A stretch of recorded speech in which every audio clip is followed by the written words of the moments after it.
Well, hello there once again. My name is Gil. I guess you know that by now. So, wherever you are in the world, this is a message for you, okay? Doesn't matter if you're disabled, elderly, young, old, middle-aged, like I say, able-bodied, doesn't matter. This message is for you. This message is not about the product that I want you to get into. It's not about residual income. It's not about any of that. It's more important than all that. I know you're shocked. What could be more important than me promoting something? This is, I'm talking about your life. Especially those that are like me. I'm a veteran, I'm disabled, I'm a quadriplegic, SCI, spinal cord injury. This is especially for you. So anyway, let me start off. I hope this finds you and your loved ones doing exceptionally well today.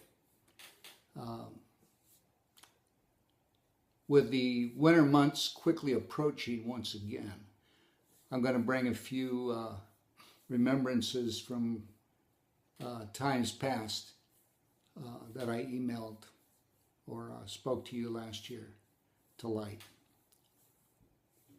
Remember to get your influenza and pneumonia vaccinations.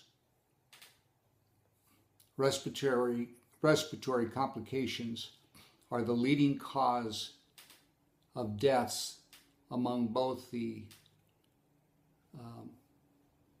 early and late phases of spinal cord injury and spinal cord disorders.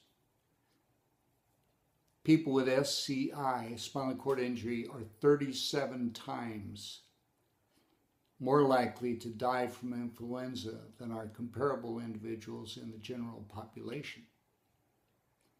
It is therefore of utmost importance that persons with spinal cord injury disorders avoid and are protected from flu, pneumonia, and other respiratory complications. So again, this year I strongly recommend you receive an influenza vaccination. People with spinal cord injury or disorders are a high-risk group that should receive the influenza vaccine each year. It is also important that your caregivers, your care providers, and attendants receive their vaccination as well. I also recommend that they receive the pneumonia vaccination. Very, very, very important. Okay?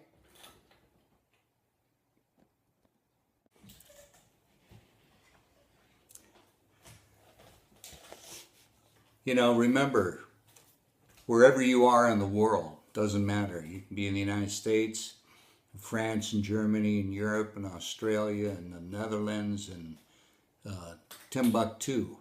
It's important, you know, to save your life.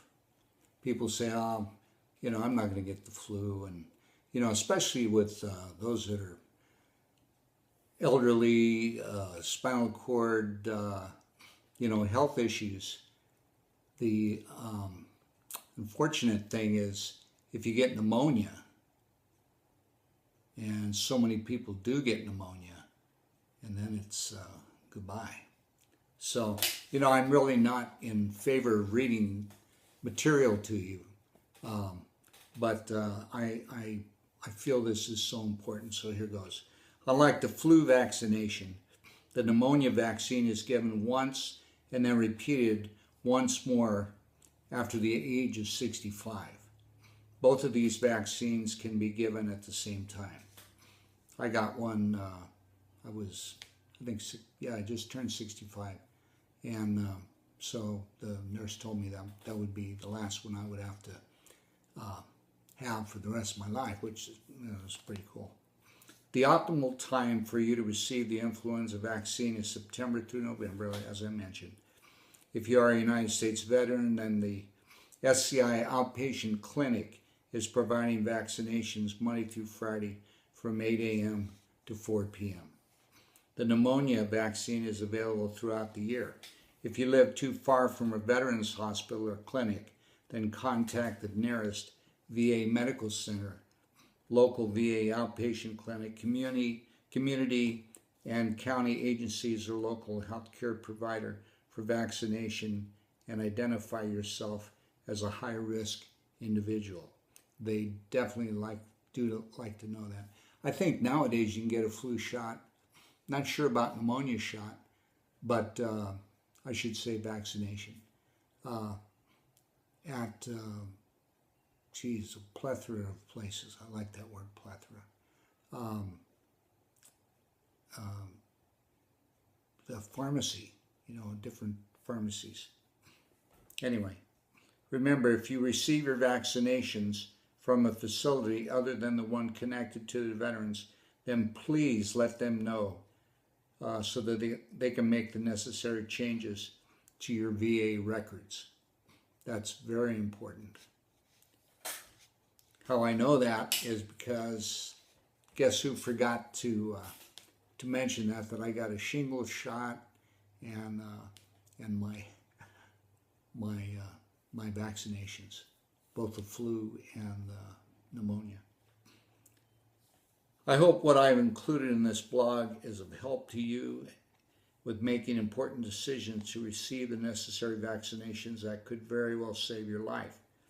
Don't just think in terms of your own life, but consider those in your family, your friends, all those who love you, who would dearly miss you just because you neglected to receive 1 or 2 vaccinations. Better yet, picture those paying their last respects to someone. Picture the coffin, and picture who inside that coffin. You might think that I'm over-dramatizing the results of what might happen just because a person, or you, would be negligent with their health and thinking of others. But the reason that I feel so strongly about this is because a good buddy, my good buddy, skipped his vaccinations, came down with pneumonia, and is no longer an important part of so many lives who loved him.